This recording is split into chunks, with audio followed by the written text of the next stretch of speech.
Cher François, venez nous rejoindre.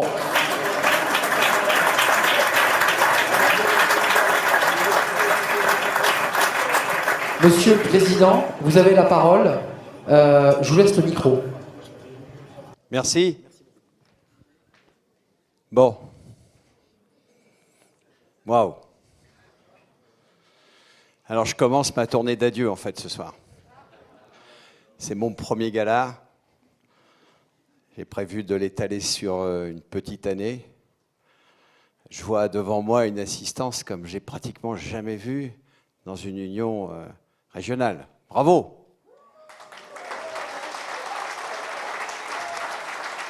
La barre, elle est haute. Alors, j'ai fait un truc de dingue. Je suis allé sur Internet, j'ai retrouvé la phrase d'Aristote. Je vous la cite. Nos jeunes aiment le luxe, ont de mauvaises manières, se moquent de l'autorité et n'ont aucun respect pour l'âge.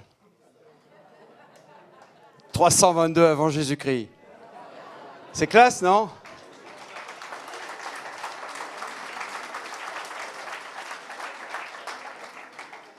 Je vais remercier, bien sûr, Daniel. On peut toujours compter sur Daniel, parce que d'abord, c'est Daniel, et il a une équipe formidable. Donc, vraiment, merci, et bravo à toute l'équipe. Alors, sur le programme, on m'avait noté 1 heure. 1 heure d'intervention. Bon, j'ai quand même un peu pitié. Surtout qu'ils ont coupé la clim. Donc, je vais quand même beaucoup réduire mon propos. Je vais intervenir sur 3 sujets. Le premier qui est en lien avec la table ronde ici. Intelligence artificielle, objet de dialogue social. Après, je parlerai un petit peu de la retraite. Et puis on finira, feu d'artifice, par parler de la CFE-CGC.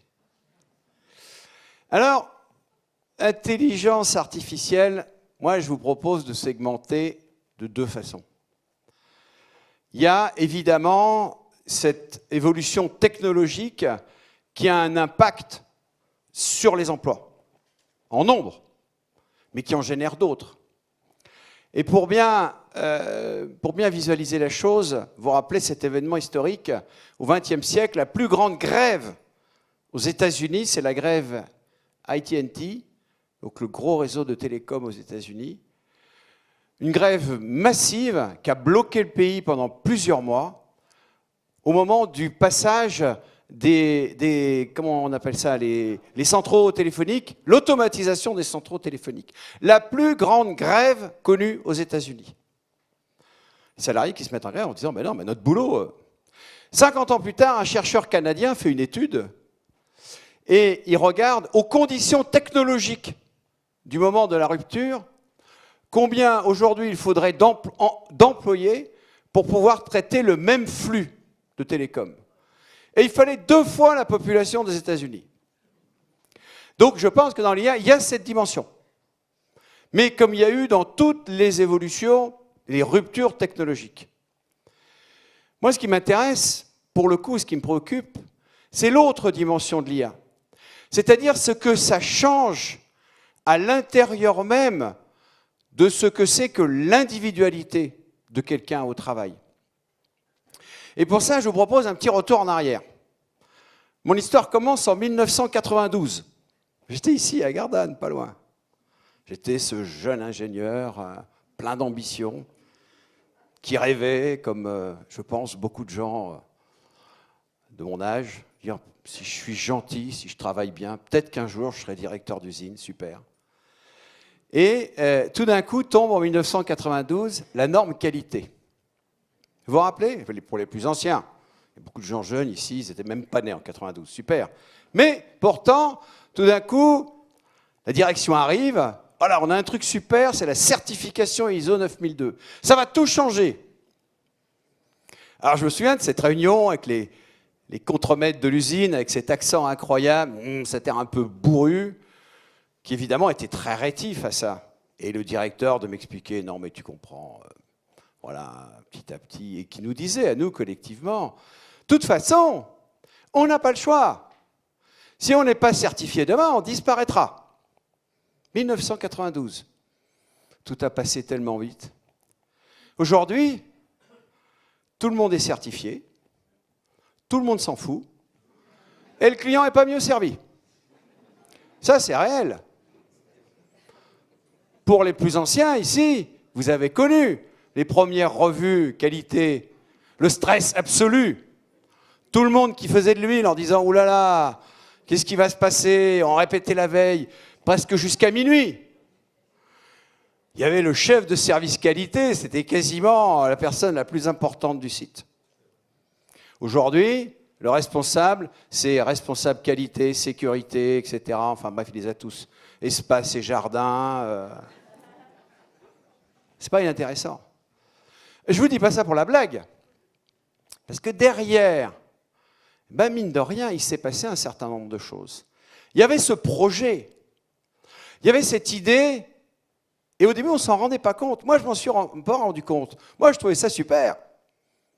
Mais il y avait quand même cette idée de dire, bah, finalement, qui que tu sois dans le dispositif, on va écrire la procédure et dès l'instant qu'elle sera écrite, on t'enlève, on met quelqu'un d'autre et le résultat sera le même. Il y a ça derrière cette idée. Or, ça, c'est bidon. Et je vous le prouve aujourd'hui avec cet exemple qui tue, que j'appelle l'exemple du livre de recettes. Voilà ce livre de recettes, grand format, en couleur, avec des belles photos, des textes assez simples, écrit par un chef 3 étoiles. C'est tout écrit. Il y a même des illustrations, il n'y a plus qu'à faire. Tout le monde connaît ça, tout le monde a eu ce livre comme cadeau à Noël. Moi, j'en ai un paquet. Tout le monde a essayé d'en faire au moins une. Et devant le résultat, s'est dit, bon, allez, on arrête. On le range. C'est génial, ça. Parce qu'il faut, moi je le crois, il faut se persuader du fait que, et c'est ça qu'on défend, chacun, dans son travail, est un chef 3 étoiles de son travail. Et qu'en aucun cas, quiconque peut le remplacer sans dommage pour l'organisation et sa performance. Personne n'est irremplaçable, certes, mais tout le monde a une valeur. Tout le monde a une valeur. Et cette valeur, elle est propre à la personne. C'est son histoire. Tout le monde a un caractère, une caractéristique. C'est son individualité. Et chaque personne apporte son individualité à la cohérence du groupe. On est en 1992. Déjà, un processus commence à se mettre en place. 2 ans plus tard, la réduction des coûts. J'étais là, encore. On a fait la réunion à Marignane. Arrive le directeur général, en avion, c'était plus simple pour lui, il avait moins de travail, moins de route à faire. Ça, il a déplacé 200 cadres, boum. Lui, il est resté à l'aéroport. Puis il est reparti le soir. Et il nous dit, bon, on va faire un truc super, c'est la réduction des coûts. Je me regarde, j'étais à côté d'un collègue, j'étais un peu con à l'époque, je lui dis, mais c'est quoi la réduction des coûts? Bah, il me dit, je sais pas. On l'a pas appris à l'école. Pourtant, on a fait des écoles brillantes. Mais il n'y avait pas un module réduction des coûts. Qu'est-ce que c'est que ce truc? On a fait de la recherche opérationnelle, on a le haut niveau en maths, en physique, etc. Ah non, c'est devenu le nouveau truc. Il faut réduire les coûts, faire plus, mieux, avec moins bien. Comme si c'était possible. Mais ça n'est pas possible. Pourquoi? Parce que chacun d'entre vous, chacun d'entre nous est garant au quotidien que la performance est adaptée aux moyens qu'on lui donne. Et si on réduit ces moyens, quelle que soit la façon dont on le fait, la performance forcément ne sera pas au rendez-vous. Et là encore, au début, ça passe, on dit pourquoi pas? Finalement, on est des cons, on dépense, on jette par les fenêtres. On finit par le croire. Mais tout ça n'est pas vrai. Parce que chacun, forcément, moi j'avais cette théorie, vous savez, c'est le coup de la maintenance, pour ceux qui sont dans un environnement plus ou moins industriel, il y a cette histoire de la maintenance. Chaque année au budget, on divise de 30%, on ampute le budget maintenance de 30%. Puis à la fin de l'année, on a dépensé 30% de plus. Parce que quand la machine tombe en panne, il faut bien la réparer. Mais tout simplement, il y a la réalité. La réalité. C'est réel. Quand on est devant la machine, c'est réel, il faut le faire. Autre étape, J'aime bien celle-là. Le progrès continue. C'est 2 ans plus tard. Nous, le PDG, au comité de groupe, fin des années 90, il a une révélation, il arrive au comité de groupe, il dit, il avait lu un livre. Il avait lu le livre de Jack Welch, qui était le patron de General Electric, qui était une arnaque totale, puisque le mec avait recyclé des cours de recherche opérationnelle qu'on enseigne dans toutes les écoles, des DUT, BTS, écoles d'ingénieurs. Il en avait fait un bouquin. C'est une combine de profs américains, ça. Ils font des bouquins et puis ils les vendent bien. Et il dit, mais c'est super, ça. Et moi, j'étais à l'époque au comité de groupe, du groupe Péchinet, je suis sur le bouton. J'ai dit, mais comment vous pouvez nous dire ça? Comment vous pouvez nous dire ça? Mais en fait, c'est humiliant pour tout le monde. Vous êtes à la tête d'un groupe qui a 170 ans d'existence. Vous vous rendez compte? Divers leadership mondial sur une quinzaine de technologies. Et vous dites, tiens, j'ai une idée, c'est stratégique, on va faire du progrès continu. Mais les gens qu'on représente, les gens que je représente moi pour la CFE-CGC, sont des gens qui ont donné leur vie, qui ont donné leur engagement professionnel pour que toujours le groupe progresse, pour que les métiers soient performants, pour que le résultat soit là, que les clients soient servis, pour que les brevets soient au niveau mondial. Et vous venez nous dire, tiens, j'ai une idée, on va faire du progrès continu. Encore une étape de plus. Vous voyez la progression? Tout ça dans les années 90. Il s'en est passé des trucs dans les années 90. Arrivent les normes IFRS. Tout d'un coup, on nous annonce, on va adopter ces normes internationales. Je ne vais pas l'année exactement. Mais là encore, ce n'est pas sans conséquence. La conséquence, c'est l'histoire que je vais vous raconter. Voilà un directeur qui pose une question à 2 personnes dans son entreprise. On va dire que c'est une entreprise industrielle, mais l'histoire, je peux la raconter, pour tout un tas de process. Il dit, voilà, j'ai une machine, un stock A, un stock B. J'ai besoin d'optimiser la production par rapport à des objectifs. Toi, tu es ingénieur, donne-moi la réponse. Quelle valeur il faut donner au stock A et au stock B pour que ça marche? L'ingénieur, il donne la réponse. Par exemple, il va dire 5 tonnes A, 5 tonnes ici à l'entrée, 10 tonnes à la sortie. Si on est dans la construction, eh bien on dira c'est tant de pièces à l'entrée, tant de pièces à la sortie. Vous avez compris l'exemple. Et puis il pose la même question au directeur financier.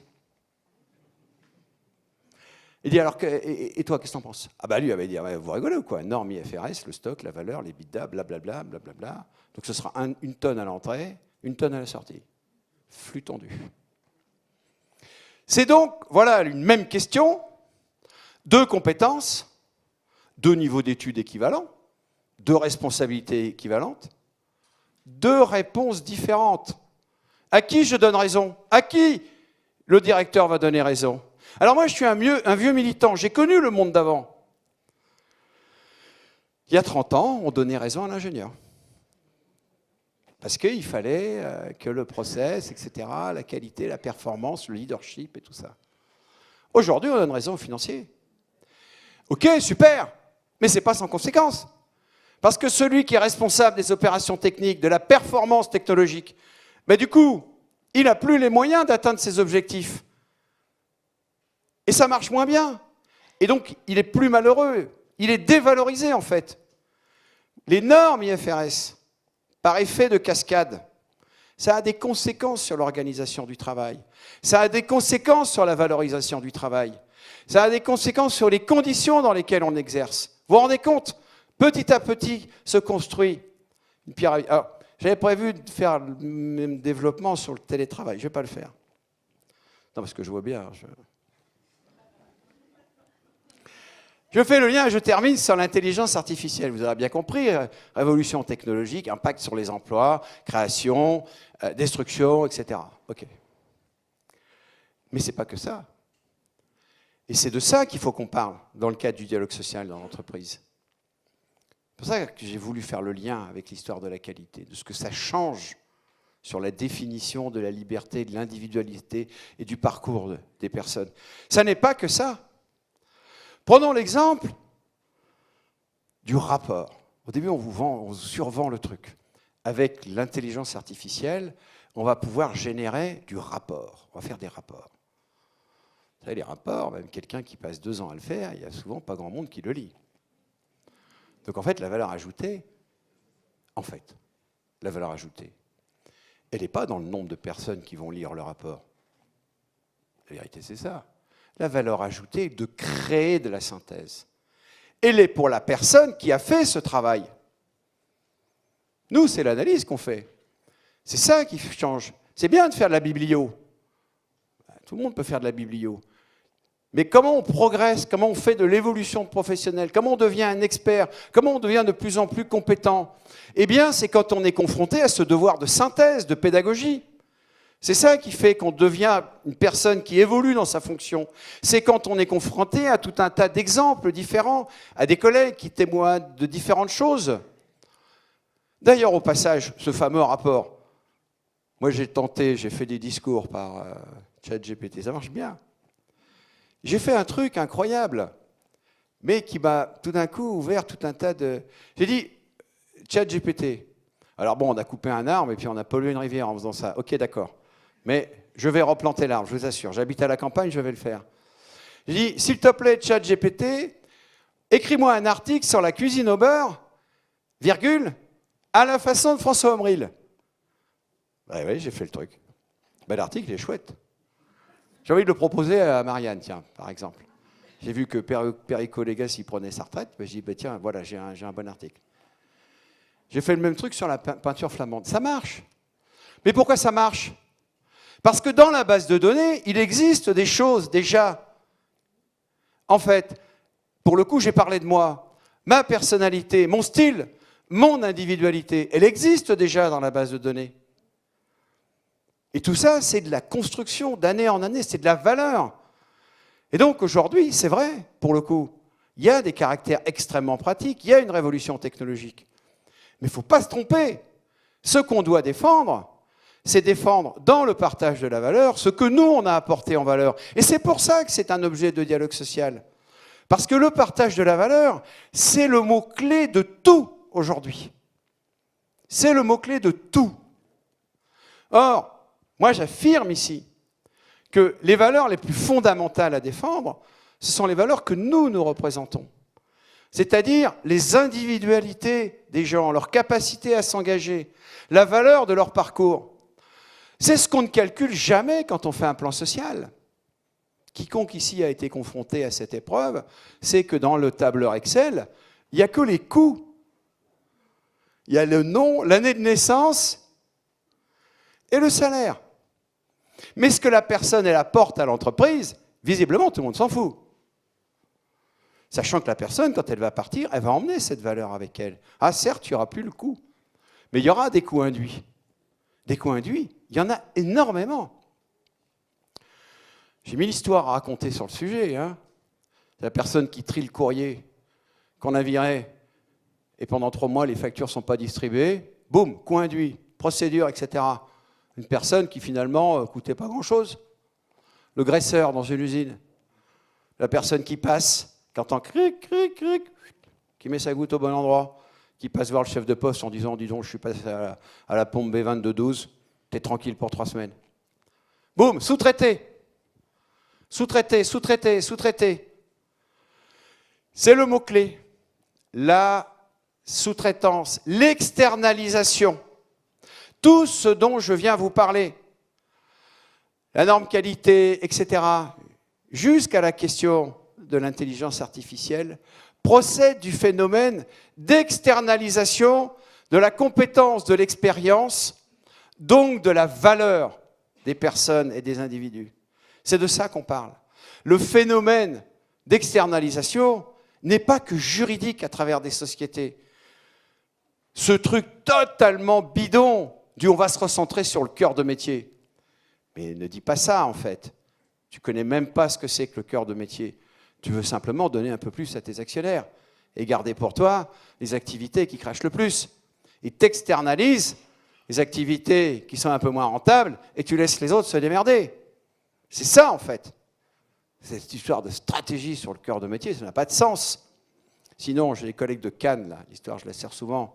Quand on va à Thales, à Alenia, à Cannes, on fabrique des satellites. Et qu'on dit, mais alors, pourquoi vous êtes à Cannes?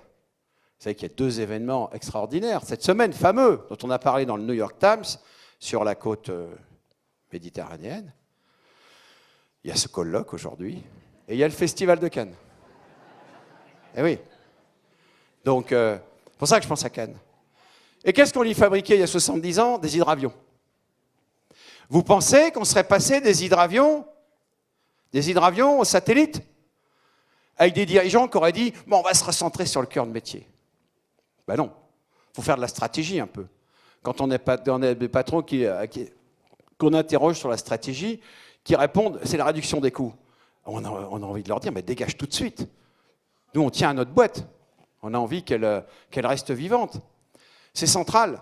Et ce mot d'externalisation, il est fondamental dans tous ces processus, et y compris ce qui a fait en partie l'objet du débat sur l'intelligence artificielle. Il y a ce risque d'externalisation, de captation de la valeur des gens et de l'utilisation ailleurs même que dans le périmètre de l'individu. Et c'est pour ça que c'est un objet absolument fondamental de dialogue social. Parce que nous sommes les seuls qui, dans l'entreprise, défendons cette valeur-là. Je passe à la retraite. C'est dommage, j'adore ce truc. Mais bon, il faut avancer un peu. Mais il y a un lien, s'agissant de la retraite et du conclave. Vous observerez qu'à Rome, on a eu plus vite fait d'élire un pape que de sortir un accord à Paris. Il n'empêche, on ne peut pas parler de cette question de la retraite et de l'âge légal, c'est pour ça que je fais le lien, sans la question des seniors et de l'expérience et de la valeur. Les 2 sujets sont définitivement liés. Alors nous, on a une position qui est finalement assez simple. Après qu'on décline. Puis je reviendrai juste un peu sur le contexte.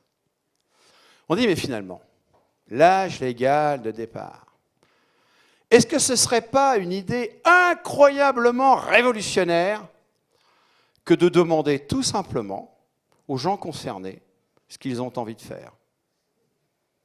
Alors là je dégoupille une grenade. Demander aux gens ce qu'ils ont envie de faire. Et d'en tirer toutes les conséquences en matière d'organisation collective. C'est pas compliqué. Mais il y a des gens, et il faut le respecter, il faut le comprendre, qui ont envie de travailler au-delà de 70 ans. Ben, rien qu'en France, je vous en cite 2. François Bayrou, Michel Barnier. Vous allez en trouver plein. Mais moi, ça me va. Ils ont envie, ils le font. Pas de problème. Et si on a envie d'arrêter à 62 ans, et y compris d'en tirer toutes les conséquences en termes de revenus, toutes les conséquences financières, et alors, tout à l'heure, j'entendais un sondage cité, pour travailler moins, les gens, pour partir plus tôt en retraite, les gens seraient prêts à gagner un peu moins. 73%, je crois, hein, c'est ça le sondage. Ben voilà, la question elle est posée. Ah ouais, j'ai entendu le président à la télé. Bon, j'ai fait l'effort. J'étais dans l'avion, je décollais et mon avion avait du retard. Donc j'ai dit, bon, on en profite. On en profite. Et il dit, bon, voilà, la retraite, la réforme, c'est une réforme indispensable. Faux. Il y a toujours des ajustements nécessaires, mais le décalage à 64 ans n'est en aucun cas une solution à quoi que ce soit. Au contraire, ça ne crée que des problèmes. Ça ramasse pas mal de pognon au moment où on passe la réforme, mais après, ça en coûte. Et au passage, ça coûte pour tout un tas d'autres dispositifs sociaux, les arrêts de maladie augmentent, etc., les maladies au travail, bref, bidon. Et c'est très injuste, parce que ça coupe la population en 2 catégories, ceux qui ne sont pas impactés et ceux qui sont très impactés. Y compris les femmes, mères de famille. Donc c'est pas bon. Et il le dit, Emmanuel Macron, mais hors de question d'augmenter les cotisations. Moi, je veux bien. Mais c'est le même avec ces gouvernements qui bloquent le point d'indice des fonctionnaires depuis des années. Or, en fait, ne pas augmenter les salaires, ça revient finalement, hein, si on raisonne par équivalence, c'est comme si on augmentait les cotisations, c'est tout pareil. Et les Français, ils ont déjà répondu. Ils disent, mais nous, vous savez qu'augmenter de 1 point, la cotisation salariée et 1 point la cotisation patronale, et y compris en y ajoutant, pourquoi pas, puisqu'il faut que tout le monde s'y mette, une contribution qui nous viendrait des retraités, le partage des efforts, on a 30 milliards, direct. 30 milliards. Alors le patronat, il dit, mais lors de question qu'on augmente mes cotisations. Vous savez, le patronat, lui, il prend l'argent, mais il ne rend jamais rien. Et moi, il me fait penser à la personne, vous savez, quand vous buvez des canons le dimanche à 11h au bar des amis, où tout le monde paye sa tournée, c'est celui, quand ça arrive son tour, il n'a plus soif. Alors là, c'est bon. Il dit, moi, je prends, mais je ne paye pas. Ben non, pas d'accord. Je ne suis pas d'accord. Il y a un sujet. Alors on vient nous dire, oui, mais les équilibres, etc., c'est intenable et tout. Mais ce discours, là encore, n'est pas entendable. De façon continue, le progrès, et y compris les progrès de la médecine, ont fait que le temps qu'on passe à la retraite, en France, est passé de 7 ans, un peu avant-guerre, puis à 8 ans, 9 ans, 12 ans, 15 ans, etc. Il y a eu cette évolution, il y a la courbe comme ça. Et donc, quelqu'un a décidé, on est à 20 ans maintenant, 20 ans, voilà, le truc incroyable en France, voilà, où on vit, allez, on va faire simple, 80 ans, 20 ans, on est jeune, 40 ans, pendant 40 ans, on travaille, et pendant 20 ans, on est vieux, et puis voilà, la répartition. Et quelqu'un a dit, non, 20 ans, c'est bon, le progrès doit s'arrêter. Vous vous rendez compte? Les personnes qui viennent vous dire, c'est insupportable de passer de 1,7 à 1,65, vous savez, le nombre d'actifs sur le nombre de retraités, c'est exactement la même façon de dire, vous en avez bien assez 20 ans à la retraite. Ça ne peut pas aller plus loin. En fait, ça n'a pas de sens sur le plan purement mathématique. Et donc, nous aussi, c'est notre approche dans le conclave à la CFE-CGC, de faire la liste des différents paramètres qui ont une influence sur les équilibres, mais une influence déterminante, et de déconstruire le discours politique qui vise finalement à toujours un peu culpabiliser les gens, leur taper sur la tête. Il faut qu'on en bave un peu. Voilà. Alors, je ne vous raconte pas le discours de François Bayrou, je ne sais pas, vous avez entendu parler il y a 3 ou 4 semaines, là. Ah, le maître d'école... non, mauvaise comparaison. Enfin bref, nous les Français, on n'est pas bons, quoi. On rentre plus tard au boulot et on le quitte plus tôt. Et c'est de notre faute. C'est de notre faute si à 55 ans, dans les boîtes, on est considéré comme des has-been, on coûte trop cher, etc. C'est de notre faute si diplômé, peu ou surdiplômé, les boîtes disent « oh ben non », etc. Parce que moi je veux bien l'histoire du « effectivement », je suis d'accord, on a du mal à recruter. Il n'empêche que moi, je connais, vous connaissez aussi des jeunes qui ont fait des études assez brillantes, qui ont envoyé 50 ou 70 CV dans la filière dans laquelle ils ont étudié, et puis pour le moment, on leur envoie se faire foutre. Parce que c'est la crise. Et donc forcément, les gens diplômés, bah, c'est les premiers dont on peut se passer. C'est sûr que quand, sur un atelier, l'ouvrier est malade le matin, la machine elle est en panne, elle ne tourne pas. Mais les autres, on peut s'en passer un peu plus longtemps. Voilà, l'IFRS, les normes. Il faudra de toute façon, quoi qu'il arrive, servir les 14% de dividendes qu'on a promis dans le truc. Crise ou pas crise? C'était 7% il y a 10 ans, ça sera peut-être 30%, on ne sait pas en fait. Mais au final, ça par contre, ça ne changera pas. Ça c'est sûr. Et donc, il y avait un plan de recrutement, on informe, bim, bom, bonjour madame, monsieur, DRH, bah, vos 62 recrutements, vous ne les faites pas cette année, merci, au revoir, boum. Et donc, dans les équipes, il faut ramer. Puis après, quand les gens ils arrivent, il faut les former. C'est compliqué, en fait. Donc ça aussi, ça dit quelque chose de l'époque. Donc ce conclave, et pour finir, qu'est-ce qui se passe? Voilà un objet politique créé par François Bayrou, Premier ministre, pour se maintenir en place comme Premier ministre. Moi, je ne trouve pas ça con, finalement, qu'un Premier ministre n'ait que comme objectif principal de se maintenir le plus longtemps possible comme Premier ministre. Ok. Mais bon, ça ne fait pas tout un programme. Mais il n'empêche que, ici, il crée cet objet qui est un objet politique dans lequel nous, on a volontiers joué le jeu. Parce que c'est toujours ce qu'on a demandé. Une entité dans laquelle ce n'est pas le MEDEF qui tient la plume. Une entité dans laquelle on a accès à des données, on répond de façon un peu sérieuse, un peu scientifique à nos questions. Une instance dans laquelle on fait la liste de tous les paramètres adressables pour justement pouvoir après négocier les conditions d'équilibre. Donc ça, c'est plutôt pas mal. Alors bon, bah, évidemment, il y a eu beaucoup de désertions au début, vous le savez, je ne vais pas le commenter. Nous, on reste avec la CFDT et la CFTC. Bon, parfois, les journalistes vous oublient un peu de nous citer, c'est pas grave. Pas grave, je le rappellerai de temps en temps. Alors c'est vrai que la CFDT, c'est drôle parce que eux, ils ont dit on s'en va mais on reste. Et la CFTC, ils ont dit on s'en va pas mais on reste pas. J'ai pas compris. Mais en tout cas, aujourd'hui, on en est là. Nous, toujours cohérents.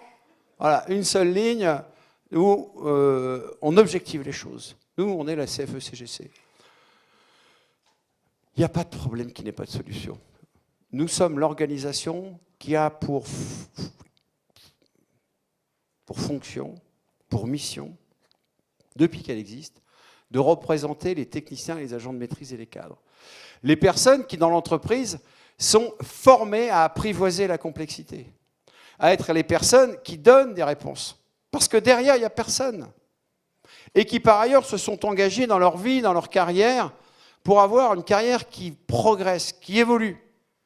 Et c'est cette volonté, cet engagement, ce progrès, cette volonté individuelle de progresser qui permet de générer le progrès collectif. Et c'est tout ça qui fait la CFE-CGC. Et c'est ça qui fait l'audience, la qualité du militantisme et des résultats électoraux qu'on fait. C'est mon troisième point. Le mois dernier, au mois d'avril, le 8, il y a eu la publication des résultats de l'audience des différents syndicats en France. C'est la quatrième fois qu'on le fait, depuis la loi de 2008. Et la CFE-CGC, tranquille, qui continue de progresser de 15% à chaque cycle. Pendant que les autres, ça bouge. Certains baissent, etc. Nous, ça monte. Ça, c'est peut-être ce qu'il y a de plus puissant dans le mouvement de notre organisation aujourd'hui. Cette présence sur le terrain, cette présence militante, cette capacité à projeter une revendication syndicale intelligente, mais aussi exigeante dans une société dont on vient nous dire qu'elle est tellement complexe que surtout, il ne faut pas trop vous poser de questions. Si, nous, on se pose des questions. Et on pose des questions. Et on interroge dans les entreprises la stratégie, les conséquences sur l'engagement, sur la performance, sur la qualité et les conditions de travail. Tout ça, c'est corpus. Et de plus en plus, ça inspire confiance à nos collègues. C'est ça la qualité, la force de la CFE-CGC. Et c'est aussi, à tous les niveaux, y compris au niveau national, interprofessionnel, ce qui fait la force de ce qu'on porte. Rien n'est impossible à comprendre, au contraire. Partout où on dit « non mais c'est trop compliqué », il y a un truc. C'est comme quand on vous dit « on va vous simplifier les choses ». Oui, je la connais. Ça va être plus simple, c'est sûr. Non, c'est pas vrai. La vie, c'est pas facile. Mais en même temps, si on s'y engage, quel que soit le moment de sa vie où on le fait, ben, on a toujours un chemin. Et la CFE-CGC, c'est son credo. C'est son seul dogme, finalement. Il y a, dans une société bien organisée, des gens qui ont cette particularité-là, cette mission particulière dans l'entreprise, techniciens, agents de maîtrise et cadres, de s'engager plus particulièrement en termes de compétences techniques et de responsabilité. Et qu'il n'y a pas de progrès disponible, tant au niveau de l'entreprise qu'au niveau national, s'il n'y a pas cet engagement. Tout simplement. Et c'est pour ça qu'on doit lutter contre ceux qui aujourd'hui viennent nous dire le progrès s'arrête. Terminé. À ce moment-là, non, mais vous comprenez, vous ne rentrez pas dans les statistiques, la moyenne européenne, la moyenne de l'OCDE, les Allemands, blablabla. Moi, j'ai peur qu'un jour, je me réveille avec un communiqué du président de la République qui dira « Dès demain, on cesse de parler français, on parle allemand, parce que l'allemand est plus efficace ». Ça n'a pas de sens. Dans une société, il y a une dimension culturelle. Cette dimension-là, elle imprègne beaucoup notre dimension syndicale. Il faut la respecter, il faut la valoriser. Donc voilà, voilà où on en est du moment.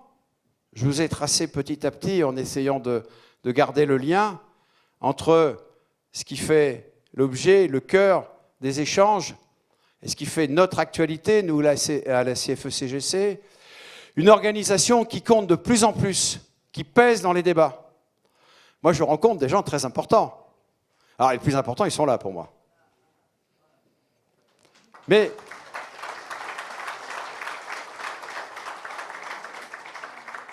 je rencontre des gens qui font les malins.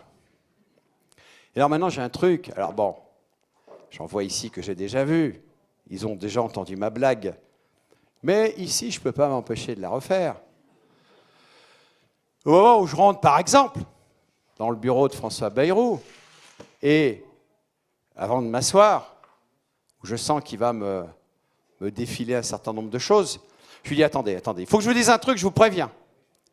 Moi, je représente des gens qui construisent des hélicoptères, qui pilotent des centrales nucléaires. Rien de ce que vous allez dire ne va m'impressionner. Peut-être même c'est l'inverse. Maintenant, on peut s'asseoir. C'est la clé, ça. C'est la clé de tout. On est impressionné par rien et sur tous les sujets, on a quelque chose à dire, on a quelque chose à faire. Et je termine par ce quoi j'ai commencé. Il y a dans cette salle, je ne sais pas s'il est encore là, Adalbert, tu es là? Voilà. Il y a dans cette salle Adalbert, qui est la personne qui m'a fait ma première carte. Je pense que ça s'applaudit quand même.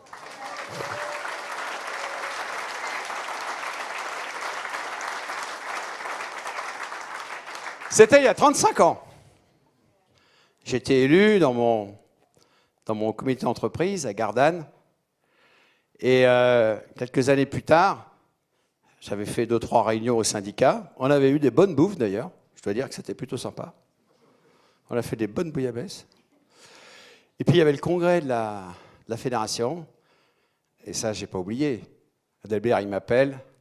Il me dit, François, il y a une place qui s'est libérée. Moi, je n'étais pas dans le bureau, rien du tout. J'étais un militant finalement assez ordinaire. Il dit, il y a le congrès de la chimie, c'est pas loin, etc. Il y a une place qui s'est libérée. On a pensé à toi. À cette phrase. Et moi, c'est ce que je crois qui est hyper puissant dans l'organisation syndicale, dans ce que ça représente en élévation de la vision du groupe, de la qualité avec laquelle on apprécie en chacun ce qui fait son individualité. On a pensé à toi. Ben écoutez, je vais vous dire un truc. Tous ici, militants, anciens militants, futurs militants, vous êtes ici parce que vous vous êtes engagés dans quelque chose qui, petit à petit, vous a fait voir l'entreprise avec plus de couleurs et plus de relief. Le travail n'est pas facile. Tous les jours, on est confronté à des gens pas toujours très malins. Mais en tout cas, ce que je peux vous dire, c'est que jamais vous regretterez cet engagement-là, au contraire. Parce que ce chemin-là, eh bien, c'est une vie que personne qui ne s'est pas engagé dans le syndicalisme, personne ne peut vraiment connaître.